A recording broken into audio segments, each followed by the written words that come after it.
सियासी गलियारों में ये बातें चल रही है कि संगाराम जी लोकसभा की तैयारी कर रहे हैं। कांग्रेस को नुकसान हुआ है कि फिर फायदा? जो जो विकास का काम था सबसे धीमा बाइतों में था। संग्राम जी, आप कहीं ना कहीं आपके बयानों से लगा कि राजस्थान सरकार को घेर रहे हैं आप। केंद्रीय सरकार ने जो है हर घर जल की योजना भेजी थी, लेकिन यहाँ राज्य सरकार ने उसको बंद कर रखा था किसी कारण से।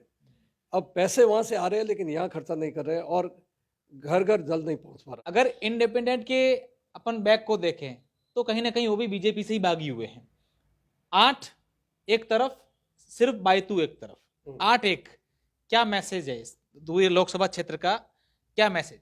अशोक गहलोत हमेशा इस बात को लेकर हमें इस बात पर जोर देते रहे कि जो गारंटियां थी, चाहे अन्नपूर्णा फूड पैकेट की बात करो, महिलाओं के लिए फ्री मोबाइल देने की बात करो, 100 यूनिट बिजली फ्री देने की बात करो, गैस सिलेंडर 500 रुपए में करने की बात करो, इनका कहीं ना कहीं असर दिखा आपको?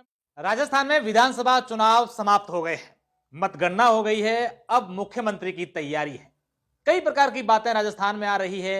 मुख्यमंत्री के नाम को लेकर कभी किसका चेहरा, कभी किसका चेहरा, तमाम प्रकार के उठापटक चल रहे हैं।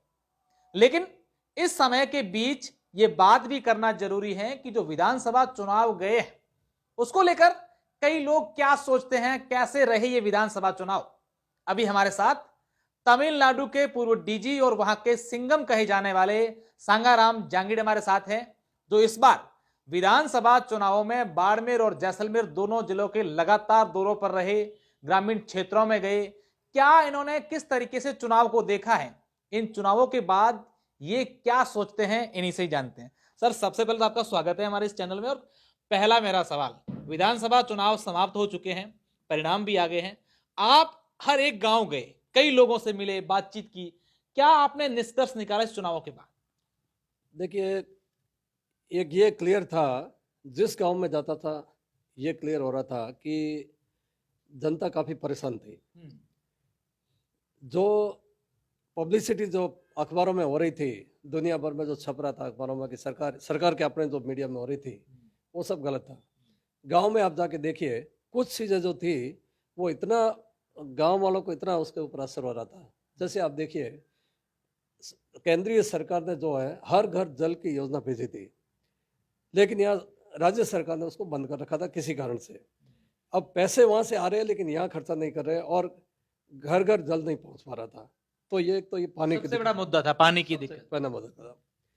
दूसरा ये था कि जो रोडें वगैरह आप देखिए, आप किसी भी एरिया, कई एरिया में घुमा, ऐसी रोडें हैं कि मतलब जैसे आप एक बायतू से जाजवा, जैसे एक रोड में बता रहा हूँ, बायतू जो कॉन्स्टिट्यूंसी सबसे खराब रोड है जो मैंने देखी, जो यानी कि आपको 25 किलोमीटर जाने में आपको 50 मिनट लगते हैं, किसी भी कोई ट्रैफिक नहीं होता है, कितनी भी स्पीड से जाओ, ऐसे ही खड्डे होते हैं सारी रोडें। अब वहाँ जब पूछते हैं तो रोडें सारी अभी बनी है, तो फिर ये ऐसी रोडें क्यों हैं यहाँ पे? पब्लिक सब जानती है कि क्या विकास हो रहा है यहाँ पे। उसके बाद में जो देखिए कि जो स्कूलों में देखा, अब ये चीज़ जो है लोगों को जब पता नहीं चल रही, अब ये एक अंदर ही अंदर नुकसान कर रही है। क्या नुकसान कर रही है? आगे की पीढ़ी को, आगे की पीढ़ियों को जब नुकसान होता देखते हैं तो आंसू आने लग जाते हैं। कैसे नुकसान? दो तरीके से हो रहा है। एक तो स्कूलें आपने खोल दी, आपने एक ऑर्डर निकाल दिया कि स्कूलें खोल दो, स्कूलें खुल गई, 12वीं क्लास तक स्कूलें हैं, लेकिन अध्यापक आप देखा जाओ 1 या 2 अध्यापक हैं। पहली से 8वीं तक स्कूल है, एक अध्यापक मुश्किल से होगा। तो आप मतलब क्या बनाना चाहते हो ऐसे बच्चों को? क्या आप एक पढ़े लिखे मजदूर बनाना चाहते हो? तो ये जो हुआ, दूसरा क्या हुआ कि जो बच्चे बेचारे मेहनत करके सालों तक तैयारी करते हैं और इम्तिहान लिखने जाते हैं और उस दिन कहते हैं पेपर लीक हो गया। ये पेपर लीक वाला इश्यू एक साधारण इश्यू नहीं था। कोई भी सभ्य समाज या सभ्य सरकार जो होती है, वो कभी ऐसे युवाओं के साथ में धोखा नहीं करना चाहिए। संग्राम जी, आप कहीं ना कहीं आपके बयानों से लगा कि राजस्थान सरकार को घेर रहे हैं आप। नहीं, बिल्कुल कह रहा, इसमें क्या है? तो चेंज क्यों हुआ? पब्लिक ने घेरा है, मैंने नहीं घेरा है। मैं जो देखा, जो गांव में कि क्या फील कर रहे थे गांव वाले, मैं खुद जाके देखा उसमें, तो ये चीजें जो है गांव जो देख रहे थे लोग, सारे गांव वाले मेरे को बता रहे थे और ये उसी तरह से उन्होंने वोट किया। सबसे बड़ा मुद्दा ये था कि अशोक गहलोत हमेशा इस बात को लेकर हमें इस बात पर जोर देते रहे कि जो गारंटियां थी, चाहे अन्नपूर्णा फूड पैकेट की बात करो, महिलाओं के लिए फ्री मोबाइल देने की बात करो, 100 यूनिट बिजली फ्री देने की बात करो, गैस सिलेंडर 500 रुपए में करने की बात करो, इनका कहीं ना कहीं असर दिखा आपको ग्रामीण क्षेत्रों में? देखो साहब, इनका कोई ज़्यादा असर नहीं इसलिए नहीं हुआ क्योंकि अगर आपका कोई भी काम करते हो ना उसके पीछे आपका जो इंटेंशन आपका इरादा क्या होता है, अगर इरादा सही होता है तो काम अच्छा होता है।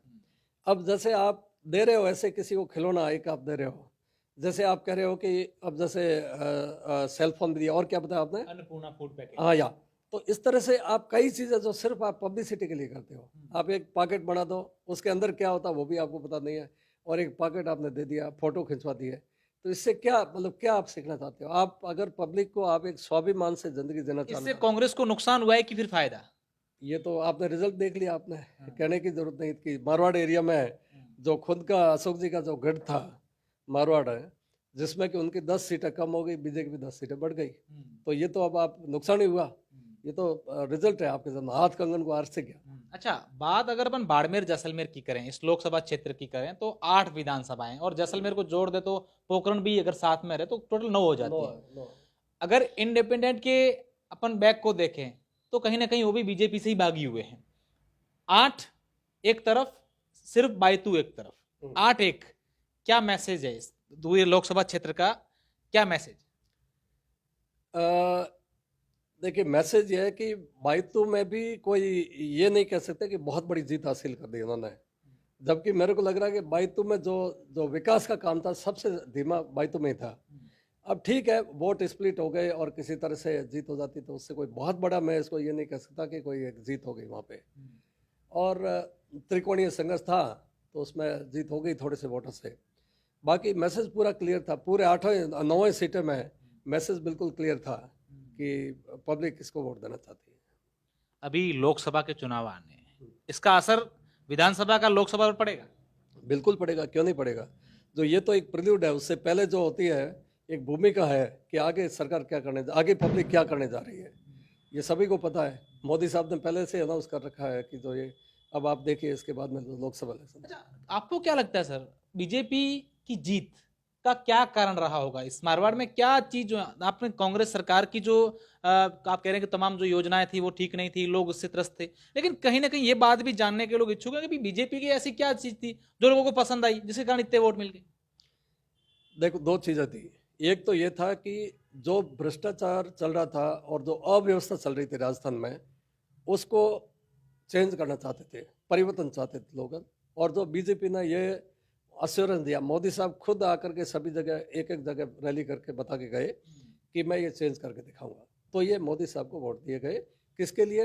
विकास करने के लिए, परिवर्तन करने के लिए, भ्रष्टाचार को ख़त्म करके और परिवर्तन करने के लिए। एक तो ये था, और दूसरा ये भी है, डेफिनेटली है कि जो हिंदुत्व और सनातन जो है, ये इसके जो विरोध करके आप कोई रह नहीं सकता है, ये भी है कि जो हमारी जो सभ्यता और संस्कृति है उसके खिलाफ जा करके और आप किसी और छोटे से फायदों के लिए अगर कोई करते तो वो भी गलत था।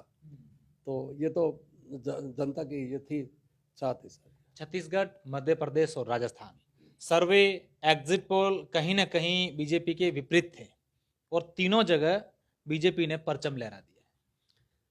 ये तो सर्वे करने वालों की गलती है, उनको अपने लोग साइलेंट थे, अंडर करंट था। अंदर करता, ये लोगों के अंदर की जो भावनाएं थी वो अब पता चला लोगों को। इसका मतलब ये हुआ कि लोग जो अंदर क्या फील करते हैं वो सर्वे वाले टीमें जो है वो बाहर निकाल नहीं पाती है। इसलिए फाइनली लोगों के आगे झुकना चाहिए सभी को कि आखिर में जो है कि ये कहते हैं कि सर्वे वाले कि इतने से इतने सीट आएगी, ये कह के नहीं रुकना, इतने से इतने हमारे सर्वे के हिसाब से आएगी, और आगे तो सब पब्लिक को क्या है डिसाइड करना है वही होगा आगे। बाड़मेर जैसलमेर की जनता को परख लिया है पूरा? बिल्कुल, बहुत। इस बार मैं तो यहीं रहा, यहीं पढ़ा।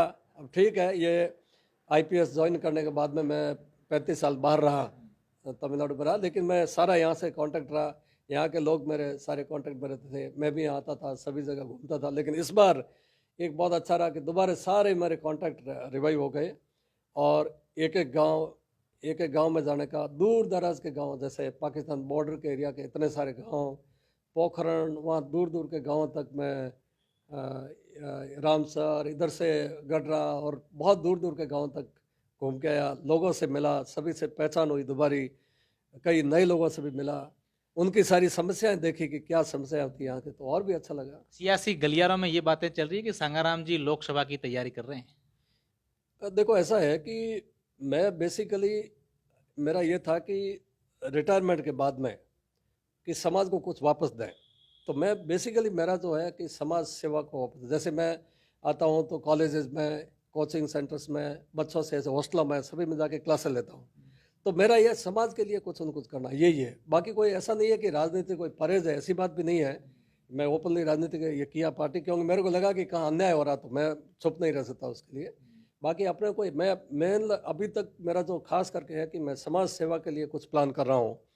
तो आगे जो ये इतनी सारी समस्याएं आप गाँव में देखिए, इतनी सारी समस्याएं, उनको कोई ले ही नहीं रहा समस्या को, कैसे उनका विकास करना। तो ये विकास के मुद्दों को हम आगे लेके जाएंगे एडमिनिस्ट्रेशन तक, और ख़ास करके जो युवा वर्ग है उनके पढ़ने के लिए, उनको आगे कैसे उनको गाइडेंस देना वगैरह, उसके लिए मैं कुछ प्लान कर रहा हूँ। तो इस तरह की जो खास जो मुद्दे होती है, समस्या होती है, प्लस जो युवा वर्ग के लिए है, पढ़े लिखे और जो अभी तक अनएम्प्लॉयड जो लोग हैं, उनके लिए क्या कर सकते हैं, उसके लिए मैं कुछ सामाजिक सेवा करना चाहता हूँ। मैं, ये मेरा खास मुद्दा है। बिल्कुल, ये सांगाराम जांगिड़ है जिन्होंने कहीं न कहीं अपनी बातों में स्पष्ट तो नहीं किया, लेकिन इशारा साफ कर दिया है कि लोकसभा के लिए तैयारी कर रहे हैं। देखने वाली बात होगी कि 2024 के लोकसभा चुनाव में यहां से भाजपा के प्रत्याशी कौन होंगे, क्योंकि मोदी लहर जिस तरीके से राजस्थान में विधानसभा चुनाव में चली है, इसका असर लोकसभा में देखने को जरूर मिलेगा। शुक्रिया।